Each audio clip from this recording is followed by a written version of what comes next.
Forgiveness of offenses. First reading. Forgiveness of offenses and magnanimity were not common virtues in the ancient world. This beautiful example of David's magnanimity toward his enemy Saul is not only a happy exception, but also something that puts to shame those Christians who seem unavailable to forgive. A reading from the first book of Samuel. In those days, Saul went down to the desert of Siph with 3,000 picked men of Israel to search for David in the desert of Siph.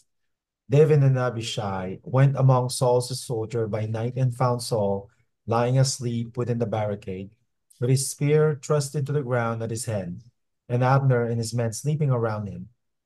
Abishai whispered to David, God has delivered your enemy into your grasp this day. Let me nail him to the ground with one of thrust of the spear. I will not need a second thrust. But David said to Abishai, do not harm him, for who can lay hands on the Lord's anointed and remain unpunished? So David took the spear and the water jug from their place in Saul's head, and they got away without anyone seeing or knowing or awakening. All remained asleep, because the Lord had put them into deep slumber. Going across to an opposite slope, David stood on the remote hilltop at great distance from Abner, son of Ner, and the troops. He said, here's the king's spear. Let an attendant come over to get it. The Lord will reward each man for his justice and faithfulness. Today, the Lord delivered you into my grasp, and I will not harm the Lord's anointed. The word of the Lord. Thanks be to God. The second reading. As disciples of Jesus, we are expected to live according to his teachings and example. This includes loving even the unlovable in a constant effort to rise above our natural inclination to repay evil with evil. A reading from the first letter of Paul to the Corinthians.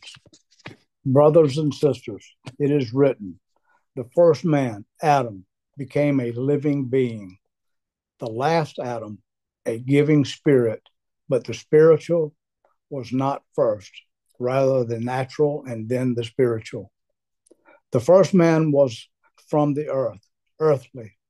The second man from heaven, as was the earthly one, who also are the earthly. And as is the heavenly one, so also are the heavenly. Just as we have borne the image of the earthly one, we shall also bear the image of the heavenly one. The word of the Lord. Thanks be to God.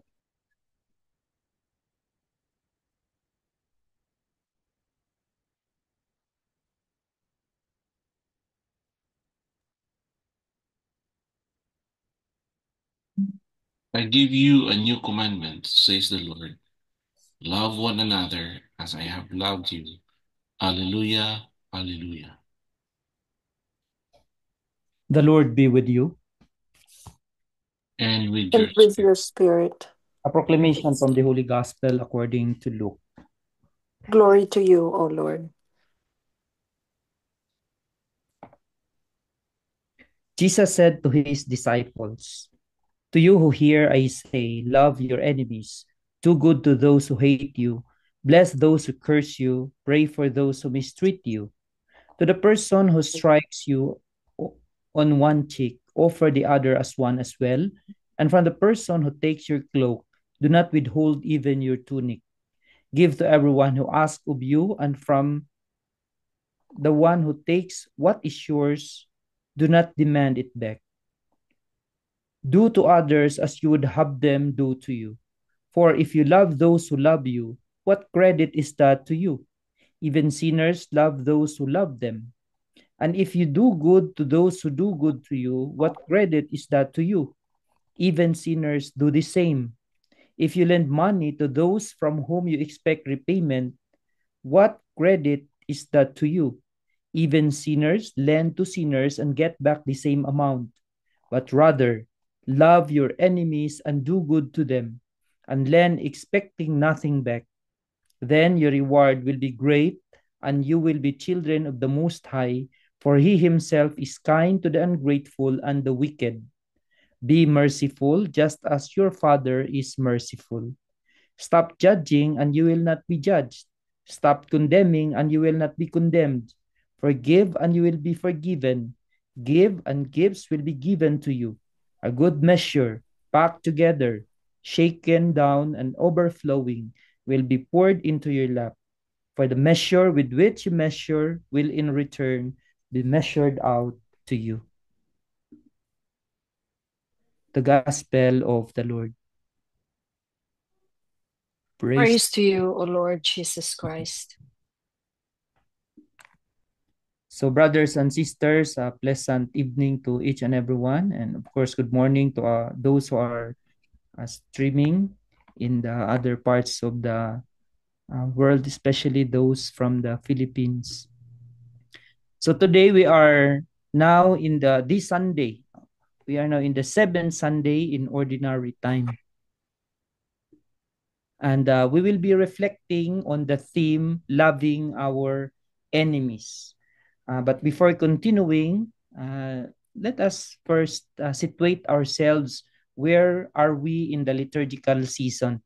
So as you can see, there is a graphic here. So we are almost ending the first part of the ordinary season. So the green one here from Christmas season after Epiphany. So the 7th Sunday today, next week will be the 8th. And after that, on March 5, we will enter into the season of Lent.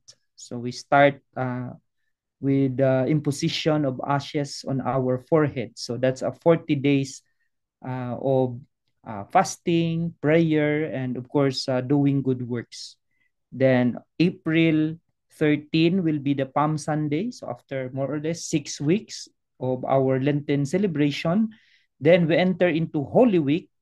Then on 17 to 20 of April, that's a Paschal Triduum. So that's the Passion, the death, and the resurrection of Jesus. And on the 20th of April, Easter Sunday.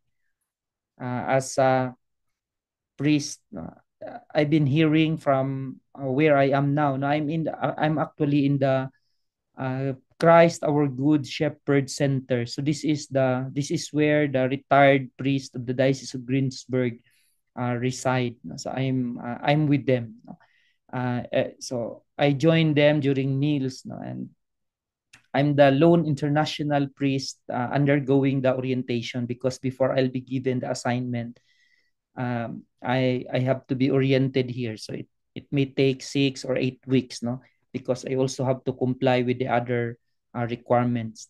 Then I've been hearing from them that before the celebration of the Ash Wednesday, I think it's common practice here to have this Mardi Gras, although that can be optional.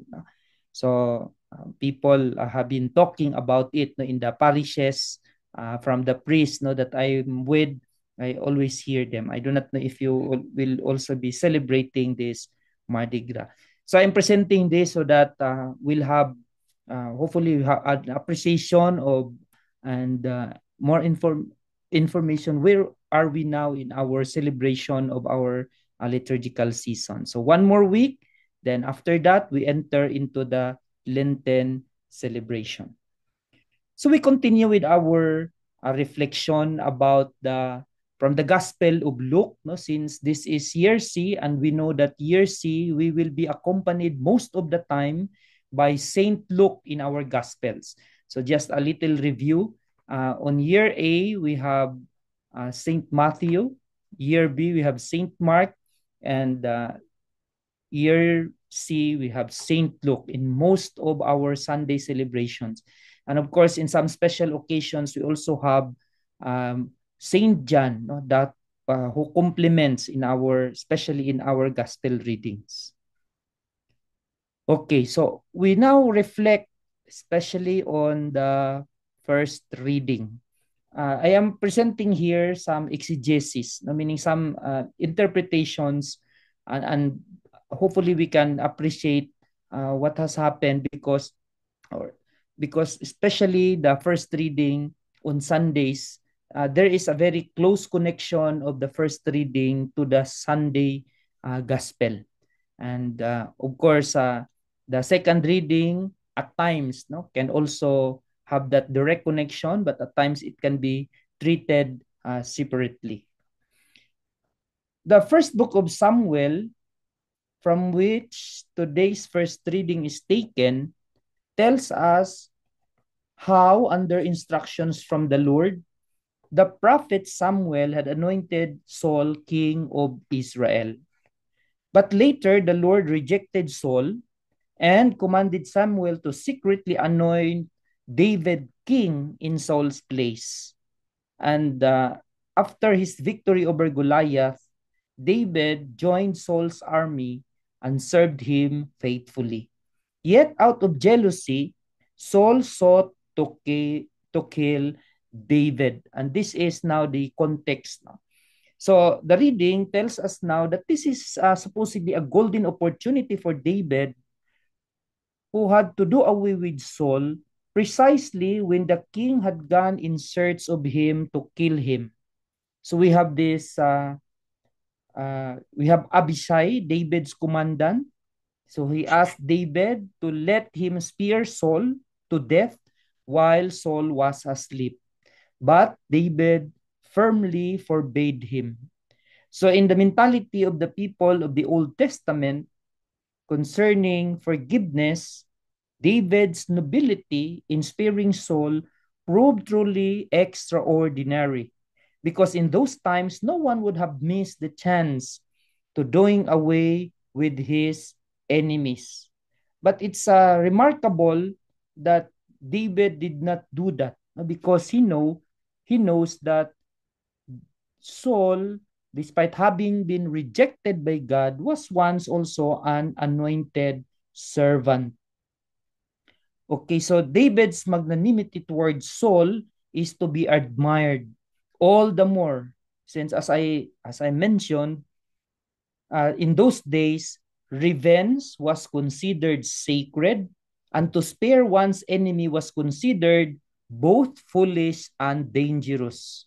So David's generosity is shown as something totally out of the ordinary in his time.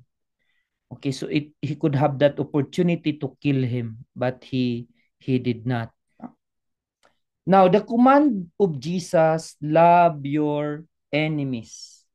So Jesus' command, love our enemies, is firm and challenging. David was indeed generous with Saul. So no doubt the Spirit of God led him to act the way he did, but no role of the time compelled him to be that generous. Had he killed Saul on the spot, no one would have blamed him for it, since, after all, he had already been anointed king of Israel in place of Saul. Jesus, however, does not limit himself to advising his disciples to love their enemies, but he firmly commands them to do so, as he does not base his command on the law of Moses or any other law. He gives it on his own authority when he said, "To you who hear me, I say, love your enemies." So this makes the commandment of Jesus firm and challenging. Jesus' command to love our neighbor encompasses everyone, including our enemies. That is why in his discourse, Jesus leaves no stone unturned to make it clear that the love he commands his disciples to have for their neighbor should embrace everyone. To exclude a single person, even the worst enemy, amounts to violating the whole command.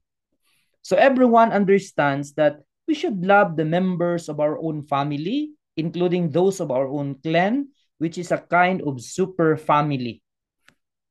I think you're well aware, no, that there was this commentary, I think, in one of the speeches of the vice president. He mentioned about Ordo Amoris, no, quoting the teaching of Saint Augustine, no, about ordering our love, no, but he was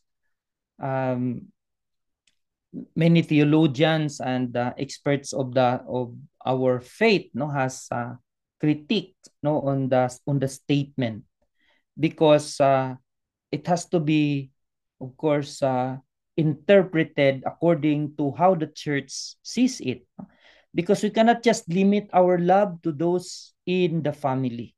Because the gospel is very direct, telling us now that even the enemies, we have to love them.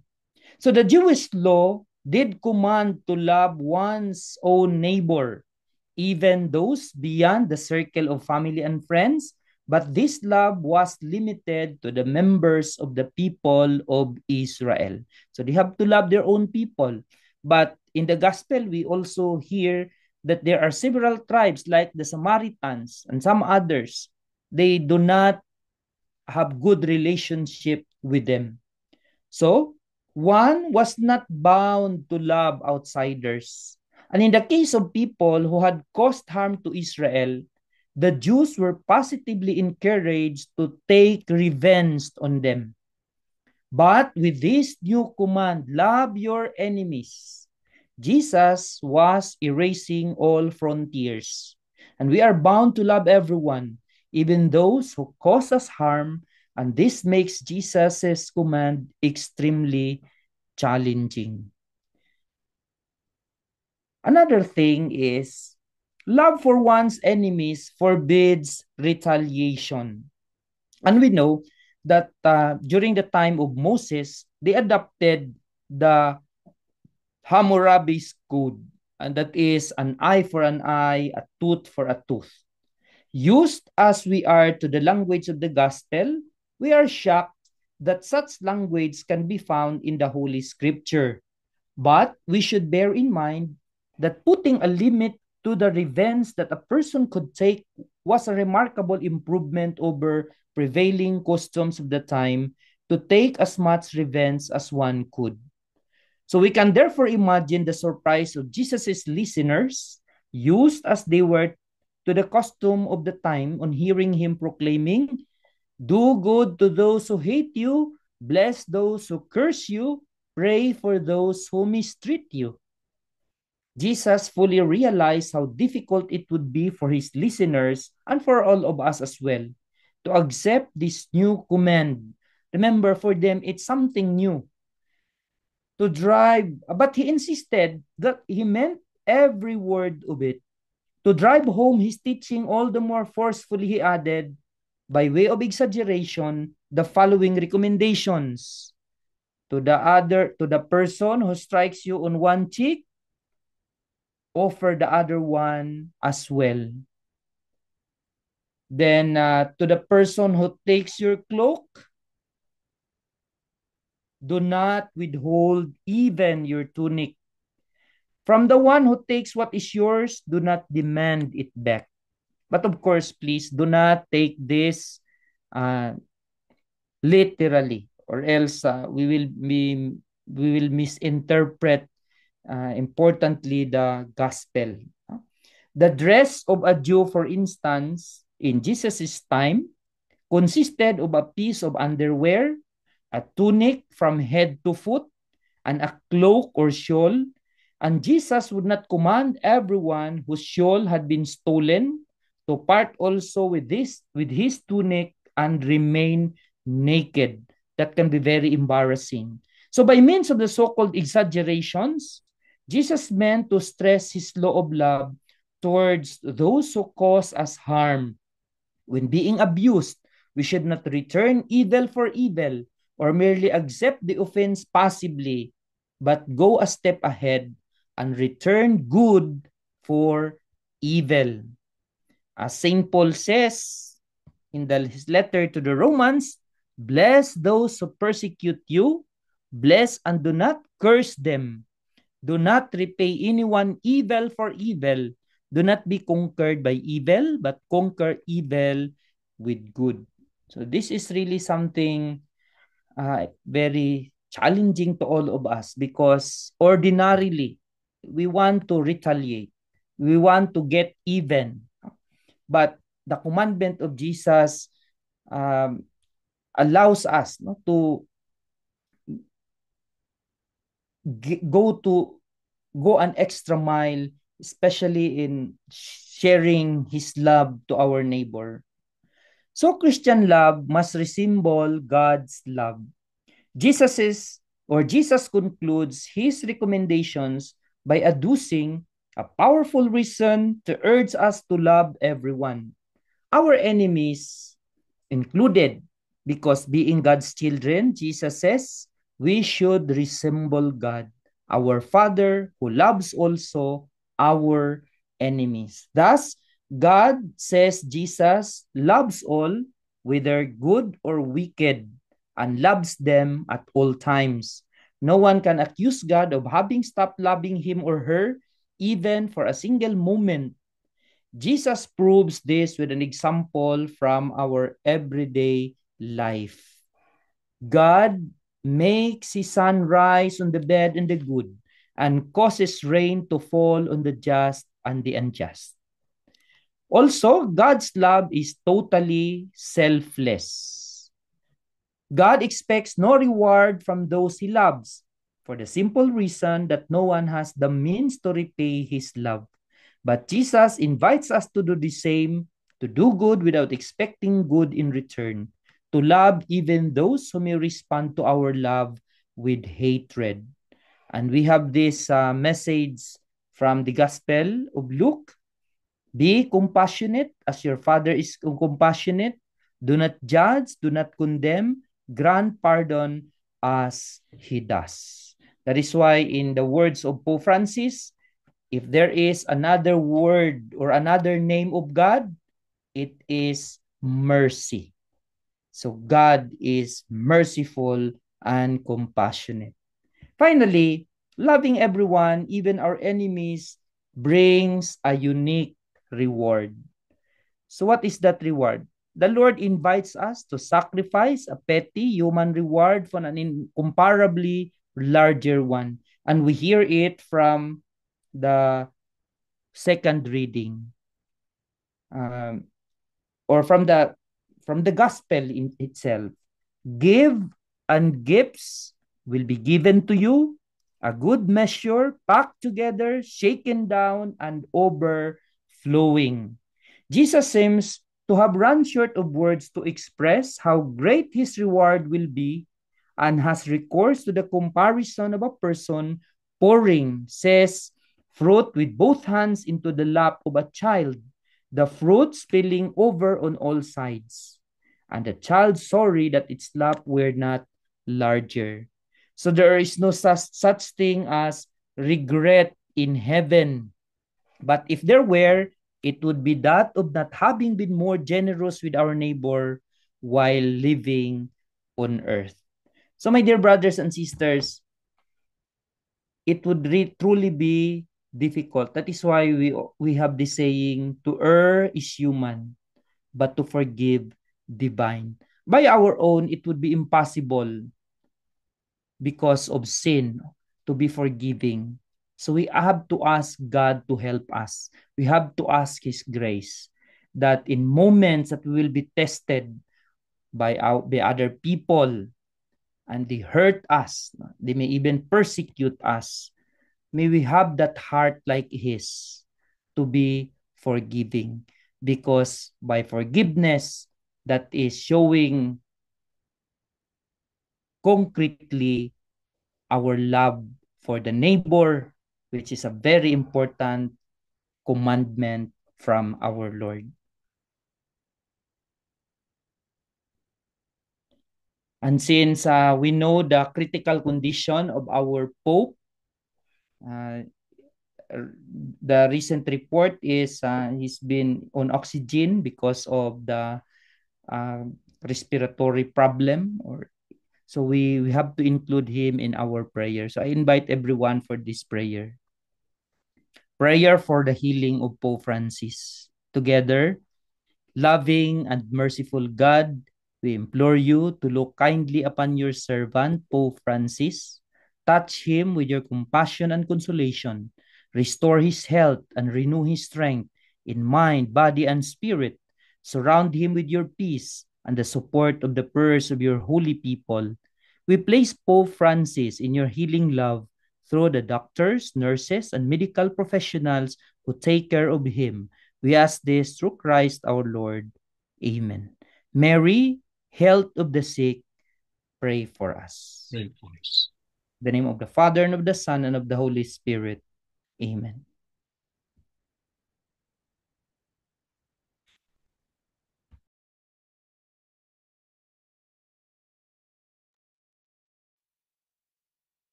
Soul of Christ,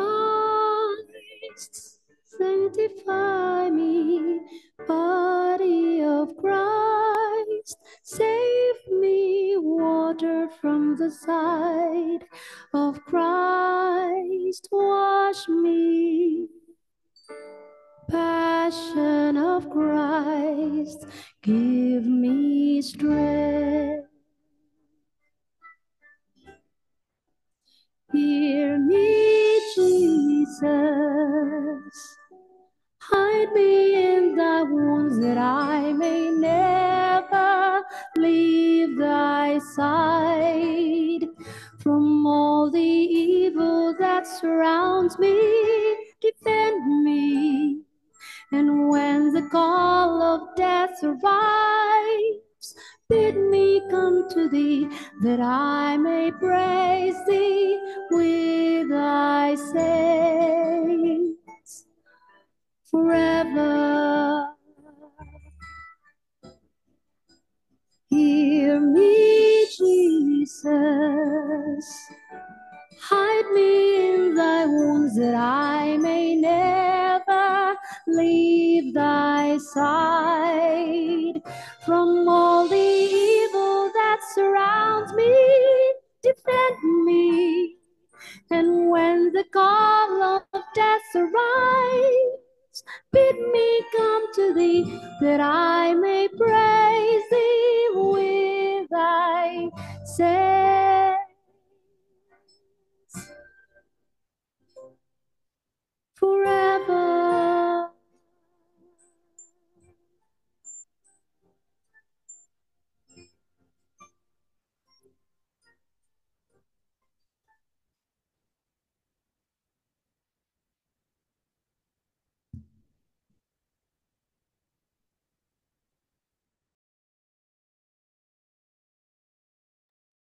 Father Tom, thank you so much. That was a very touching and very informative. Um, the topic is really like, I think, one of the most difficult commandment of our Lord Jesus Christ. I think we all are guilty. Yeah, that it's very hard, very hard. But as you said at the end, you said, with our own effort, it is very impossible. But with God's help and blessing, and it could be possible for us. So thank you so much, Father. We're very happy that you're the one who explained it. It's very the catechetical and theological nuances and background out of it. It's very informative. Kuya Sani, do you have anything to say? No, just I'm glad it was with you. With you were back with us tonight, Father Tom. Uh, and I definitely agree with the scripture. You know, love thy neighbor, even those who do things against us, that we should love them back anyway. And like Brother Winston just said, that is a very hard thing to follow, especially when you are really hurt uh, by people, and or like I say, as Winston knows, and I know, and my wife knows, that's very hard. But you know, we have both forgiven, and I know Brother Winston has already forgiven. Uh, when we were hurt, my wife and I, we prayed the rosary every night. And we prayed for those who hurt us. And it made us both feel better. Brother Winston saw that firsthand when he was coming over. But it's still hard. I won't deny that. It's still a very hard thing to follow. But I think when we do forgive, we feel better, and it's easier for us to move on. Jonathan, you have something to say, Jonathan? Evening, everybody, or good morning. But Father Tom, welcome to the US. I guess I haven't officially. Love to see you here in LA. I'll tour you around, right? But no, anyways, yeah, loving thy neighbor, right? Very tough. It's always something like you have to extend. Like earlier today, my wife and I were just talking about extend your patience over. Just keep extending it. Like for whatever reason, just extend it some more. Because whenever we talk about grievance to other people, when we start complaining about somebody, you know, we just say, just keep extending it. It's like, well, what are we gonna do, right? And so I think, with the help of most of people here are probably with partners, and if you don't have any, I guess the talk we're always gonna have is like just keep extending it.